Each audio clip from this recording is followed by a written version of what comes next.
State Representative Ken King from Canadian, thank you so much for joining us. We really appreciate it.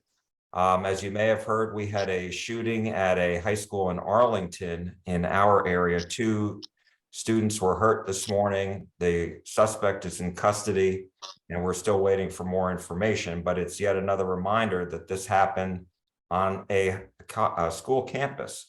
And so I know you are a co-author on HB3 and author of HB13. How do you think your bills will help? Well, certainly as far as how it would help today's case, I have no idea because I don't know. I don't know any more about what happened today than you do. What I think would help particularly with my bill and House Bill 13 and with House Bill 3 is more resources, particularly pointing toward mental health. I mean, the whole point of the bill isn't to arm more teachers or have to stop more active shooters. It's hopefully to find these kids that are troubled and get them the help they need before it ever gets to this stage. As far as what happened today, it is my understanding it happened in a parking lot. It wasn't actually in the classroom. And if that's true, I thank the Lord for that. There is so much in House Bill 3 and 13 and many other bills that support them. But the mental health aspect for me, I think, is the top priority. And what would your bill, House Bill 13, do to help, at least on the mental health front? Well, it would certainly provide vast resources for our teachers and our school personnel to be trained in behavioral and mental health. It would provide a funding source that works in perpetuity instead of whatever the legislature decides every couple of years. And I think it'll put an emphasis on teachers and school counselors having the behavioral health and the resources they need to spot these kids. From that standpoint, I think that's the biggest thing we can do.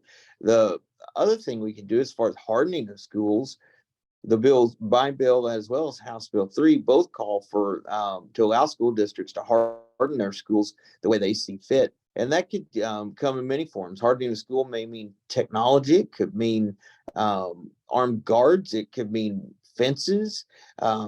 My priority on that is to allow for local control to take over and never send a school an unfunded mandate. And as far as I know, one of the provisions in HB3 would be to have an armed guard on every school campus. Mm-hmm. I'm not sure about the situation today in Arlington, but do you think that's a good idea? Personally, that for me, the type of districts I represent that are very small, very rural, I think it's a great idea. I don't think it's a feasible idea for where I live. I think that, and that's why we have a guardian program and a school marshal program, because one size doesn't fit all. And your bill would allow school districts to figure out what their needs would be. That's right. And I wanted to ask you a little bit about firearms. When I've talked to some parents, I talked to Representative Moody today, he and some parents say the state needs to make sure people who should not have guns don't get access to them. Where are you on that? Well, I think laws in most cases police the people that follow them. People who don't follow the law are going to break the law regardless. So I'm not sure how to answer that. I'll tell you this. I am not in favor of gun control. I like my guns. I have many of them. I think education is key. And I think we've seen a cultural shift in society. When I was in high school, the high school I grew up in, all my friends had guns in their vehicles on campus because we hunted every day after school. But nobody ever thought, oh, let's take it in the classroom.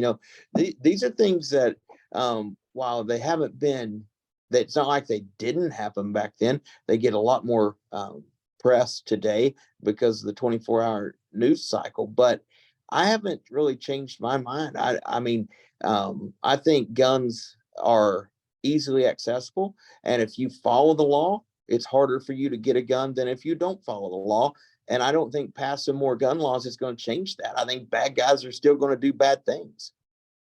I wanted to ask you about some of the provisions. I think it's HB3 that call for compliance requirements for school districts. That if the state legislature is going to come up with new rules and that they're going to be carried out by TEA, that there needs to be compliance. What's your thought on that? Well, I think there definitely does need to be compliance, and if you look at the tragedy in Uvalde, I don't believe in pointing fingers. There was enough blame to go around that allowed Uvalde to happen. That everybody who's ever had anything to do with it at all probably shares some sort of the blame. But I do think from a school district standpoint, if they're checking the box and not actually maintaining compliance, then they could ultimately have some culpability in these things. So I don't disagree with that provision in the statute. I think if the legislature passes it, school districts need to comply.